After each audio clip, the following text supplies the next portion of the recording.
«Fírmalos ahora, o te voy a destrozar en los tribunales», dijo mi esposo, Diego, deslizando los papeles del divorcio sobre la mesa de juntas con la confianza despreocupada de un hombre que ya se sentía ganador.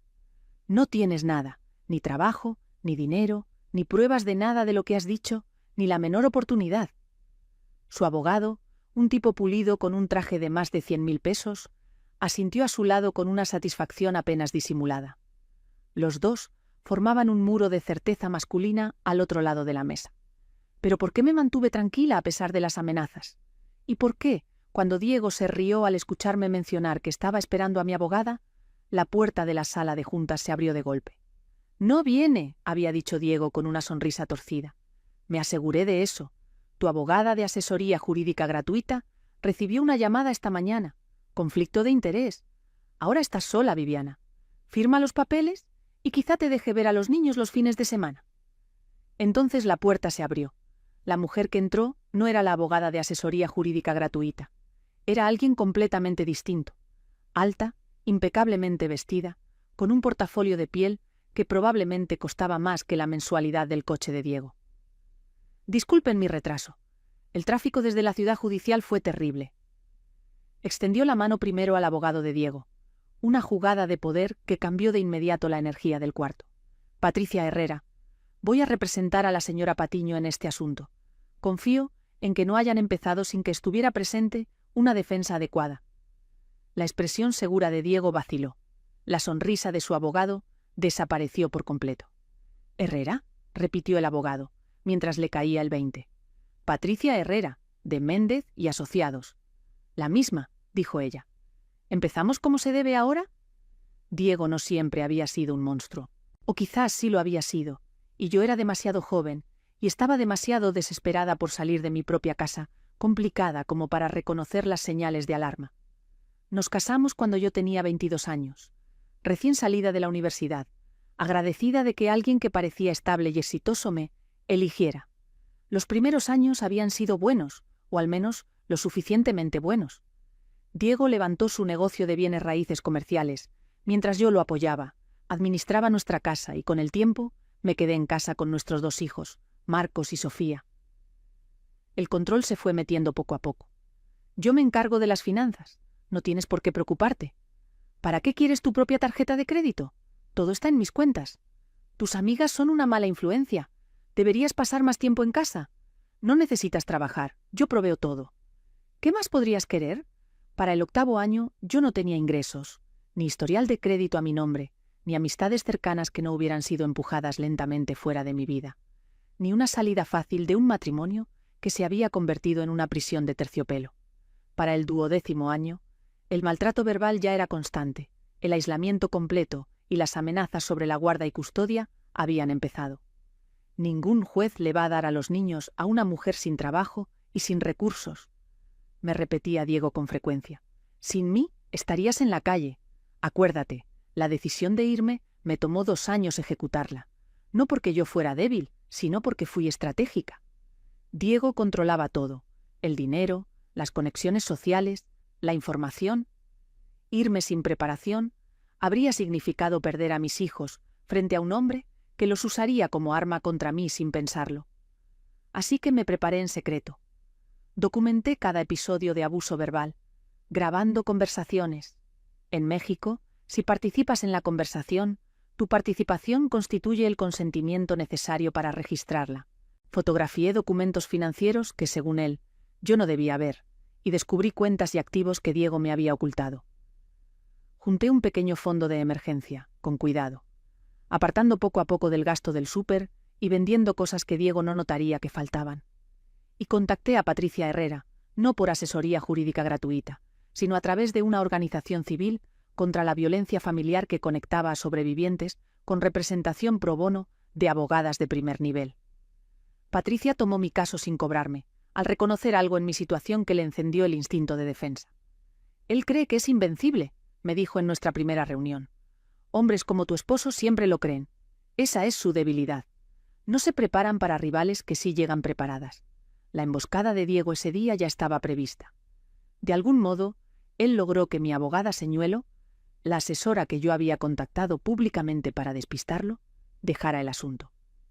Él eligió esa sala de juntas, esos términos, ese momento de supuesta vulnerabilidad.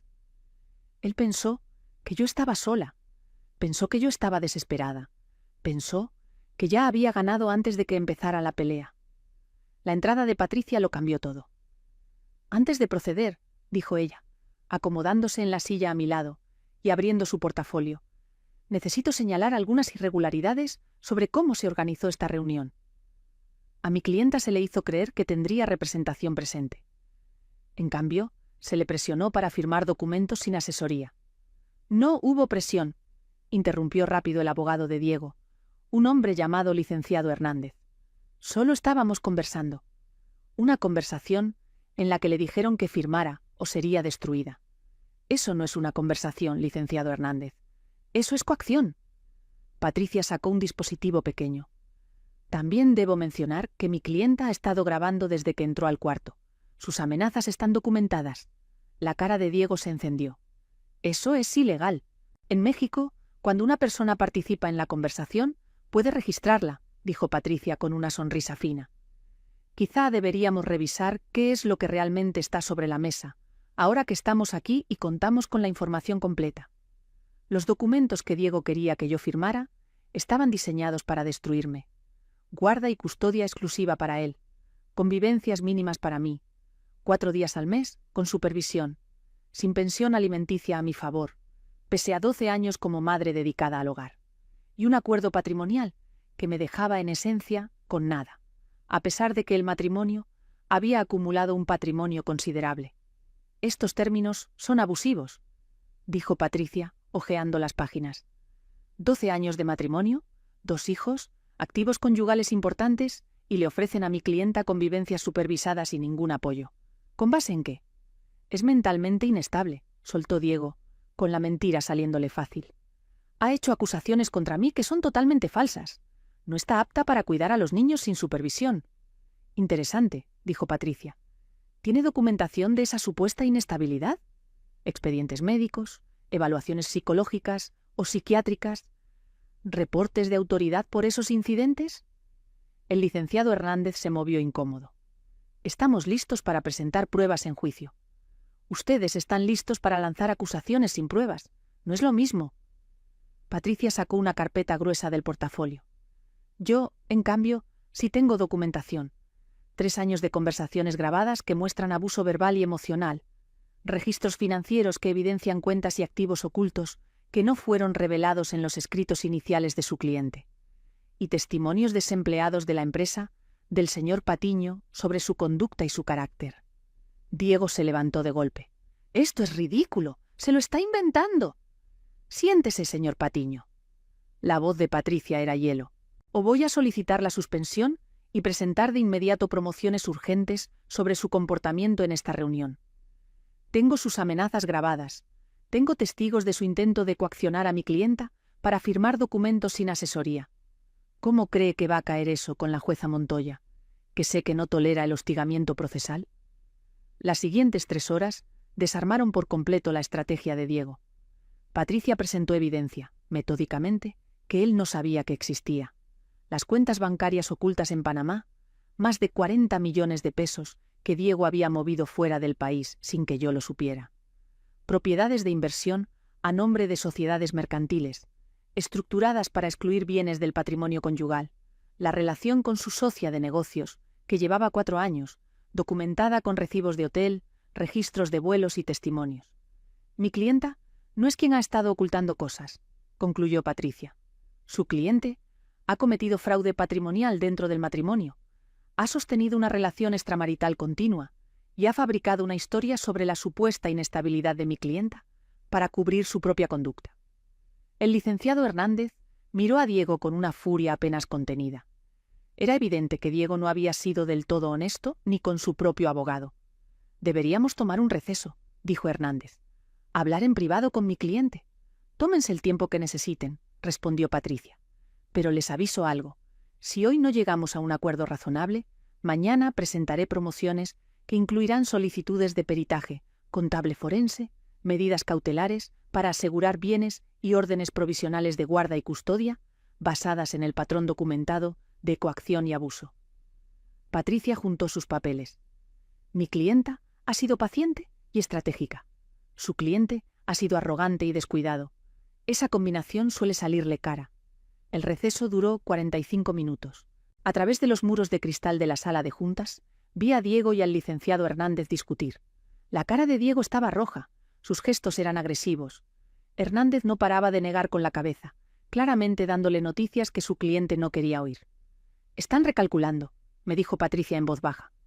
«Él entró pensando que te iba a pasar por encima. Ahora se está dando cuenta de que tú tienes más municiones que él. ¿Va a alcanzar? Más que suficiente. Los activos ocultos por sí solos constituyen fraude procesal. Si presentó su declaración patrimonial ante autoridad sin revelar esas cuentas, eso es una declaración falsa ante autoridad. La documentación del abuso respalda tanto los argumentos de guarda y custodia como una pensión alimenticia a tu favor más alta. Y la relación extramarital debilita cualquier ataque a tu credibilidad que pensaba lanzarte. Va a pelear, dije. Él siempre pelea. Que pelee. Pelear cuesta dinero. Y en cuanto se aseguren esas cuentas fuera del país, sus recursos serán mucho más limitados de lo que él cree. Patricia hizo una pausa. ¿Cómo vas? Mejor de lo que esperaba. Me preparé 2 años para esto. Ver que de verdad funciona se siente irreal. Esa preparación es la razón por la que vas a ganar. La mayoría de las personas en tu situación no tienen la previsión o la disciplina de construir un caso antes de irse. Tú sí. Eso lo cambia todo. Cuando Diego y el licenciado Hernández regresaron, la arrogancia había desaparecido. «Mi cliente está dispuesto a discutir términos revisados», dijo Hernández con rigidez, «con el fin de evitar un litigio prolongado y proteger a los menores del desgaste del juicio». Qué considerado de su parte, tomando en cuenta que hace 45 minutos estaba amenazando con destruir a mi clienta, respondió Patricia seca. ¿Qué términos proponen? La oferta revisada era drásticamente distinta. Guarda y custodia compartida, con residencia principal conmigo. Una pensión alimenticia a mi favor durante 5 años, suficiente para que yo terminara mis estudios y estableciera independencia financiera. Una división equitativa del patrimonio conyugal, incluyendo las cuentas previamente ocultas. No era todo lo que yo merecía, pero se acercaba. También solicitamos un convenio de confidencialidad, añadió Hernández. Que los detalles queden en privado. Nada de discusión pública sobre los temas vistos hoy.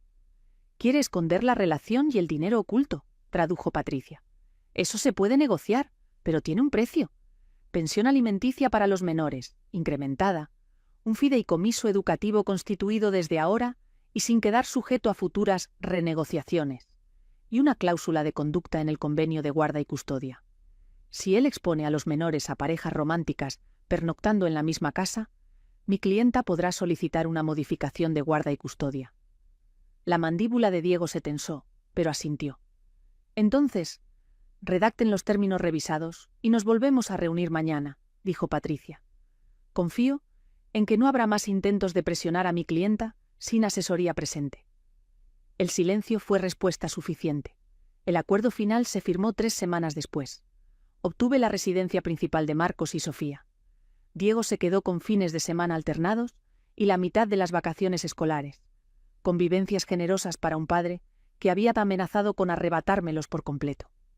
La pensión alimenticia a mi favor sumó, en total, 3.500.000 pesos a lo largo de 5 años. La pensión alimenticia para los menores fue alta y a prueba de excusas. La división de bienes incluyó los activos ocultos, lo que significó que me fui con aproximadamente 22 millones de pesos. Dinero, cuya existencia yo no había conocido hasta que empecé a documentar los engaños de Diego. El convenio de confidencialidad protegía la reputación de Diego, pero también protegía la mía de cualquier ataque futuro que él hubiera intentado. «Ganaste», me dijo Patricia cuando salimos de la firma final, completa y definitiva. No se siente como ganar, se siente como sobrevivir. A veces es lo mismo, saliste, conservaste a tus hijos, tienes recursos para construir una vida nueva. Eso es más de lo que la mayoría logra en tu situación. Por ti, le dije. No habría podido sin una representación que estuviera realmente a su nivel. Tú hiciste el trabajo, la documentación, el plan, la paciencia de esperar a estar lista en lugar de irte en plena crisis. Yo solo presenté lo que tú ya habías reunido. Patricia sonrió. Tú fuiste tu mejor defensora. Yo solo fui la voz. La reacción de Diego al perder fue predecible y mezquina. Impugnó el acuerdo 2 veces. Ambas impugnaciones fueron rechazadas por jueces que señalaron la solidez de la documentación original. Se atrasó con los pagos hasta que el juzgado ordenó el descuento por nómina. Me difamó, ante quien quisiera escucharlo, pintándose como la víctima de una exesposa maquiavélica. Pero esa narrativa no pegó. Quienes nos conocían, quienes habían observado nuestro matrimonio desde fuera, habían visto suficientes señales como para creer mi versión. Quienes no nos conocían no importaban. Los niños se adaptaron poco a poco. Marcos, con 12 años, entendía más de lo que yo habría querido que entendiera. Sofía, con 8 años, fue más resiliente de lo que yo esperaba.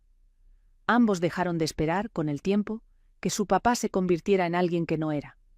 Papá dice que tú lo engañaste, mencionó Marcos una vez, años después. ¿Y tú qué crees?, le pregunté. Creo que él te subestimó, dijo. Creo que pensó que no ibas a poder. Y creo que nos protegiste de cosas que ni siquiera conocemos. Eres muy perceptivo. Lo aprendí viéndote, viendo lo que sobreviviste y lo que construiste después. Hizo una pausa. Estoy orgulloso de ti, mamá. La vida que construí después de Diego fue completamente mía. Regresé a estudiar y terminé la carrera que había dejado cuando nos casamos. Encontré trabajo en administración de organizaciones civiles y, con el tiempo, dirigí programas que ayudaban a sobrevivientes de violencia familiar, mujeres que habían estado donde yo estaba, que necesitaban recursos y una representación como la que yo, con suerte y estrategia, pude conseguir. Patricia se volvió amiga, además de mi exabogada. Refería casos a mi organización, hablaba en nuestros eventos y seguía defendiendo a mujeres que no podían pagar una representación adecuada en disputas de guarda y custodia. El sistema está cargado contra las madres a quienes han controlado económicamente, les decía con frecuencia al público. Se les castiga por no tener ingresos, por esposos que les impidieron trabajar. Se les llama inestables, por hombres que deliberadamente les desestabilizan la vida. Se les niegan recursos por tribunales que deberían protegerlas. Por eso importan organizaciones como Vivir Seguras. Por eso importa la documentación. Por eso importa la preparación. Diego se volvió a casar 2 veces después de nuestro divorcio. Ambos matrimonios terminaron de forma parecida. Acusaciones de control, finanzas ocultas, manipulación emocional. El patrón que estableció conmigo continuó con otras, porque los patrones no cambian cuando no hay consecuencias por mantenerlos. Pero nunca obtuvo la guarda y custodia exclusiva de nuestros hijos. Nunca logró la destrucción con la que amenazó. Nunca escapó de la documentación que expuso sus trampas.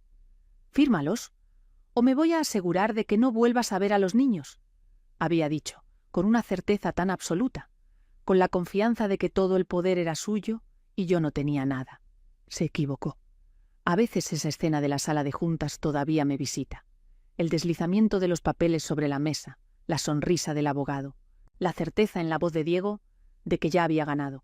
«No viene, me aseguré de eso. Estaba tan seguro, tan confiado, tan convencido de que manipular a mi supuesta asesora jurídica significaba que yo no tenía defensa». Entonces la puerta se abrió y Patricia entró, y todo cambió.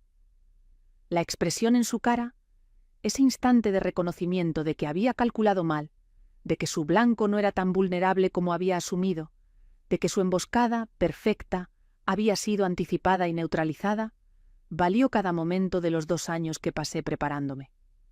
Ahora hablo con grupos de mujeres y comparto lo que aprendí. Documenten todo. Graben cuando sea legal. Fotografíen estados de cuenta. Construyan recursos en secreto si hace falta. Encuentren aliadas que entiendan lo que están enfrentando.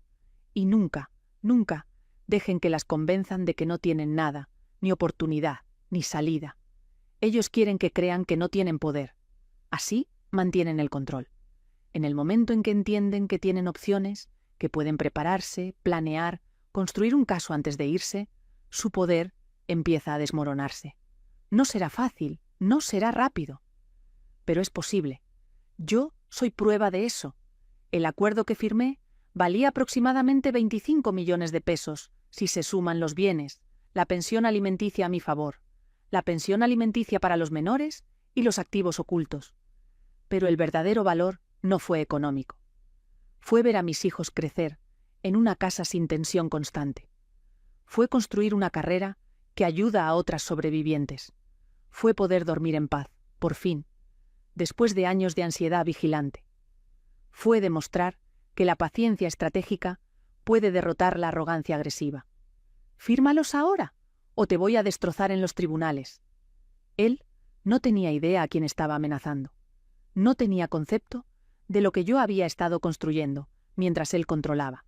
No entendía que la mujer a la que despreció como sin poder llevaba 2 años preparándose, documentando y esperando exactamente este momento. La puerta se abrió. Patricia entró y todo cambió. Él deslizó los papeles sobre la mesa con la confianza de un hombre que ya se sentía ganador. «Fírmalos, o te voy a destrozar en los tribunales. No tienes nada, ni trabajo, ni pruebas, ni oportunidad». Su abogado sonrió a su lado. La mía no había llegado todavía, o eso creía él. «No viene», me aseguré de eso. Entonces la puerta se abrió y Patricia Herrera entró. Representación de 15.000 pesos por hora que él no sabía que yo tenía. Preparada con documentación que él no sabía que existía. Lista para exhibir trampas que él creía perfectamente escondidas. Él pasó años controlándome. Yo pasé 2 años preparándome para ese instante. Él esperaba una víctima. Recibió a una oponente. Y todo lo que amenazó con quitarme fue todo lo que terminó perdiendo. «Fírmalos o me destruirá».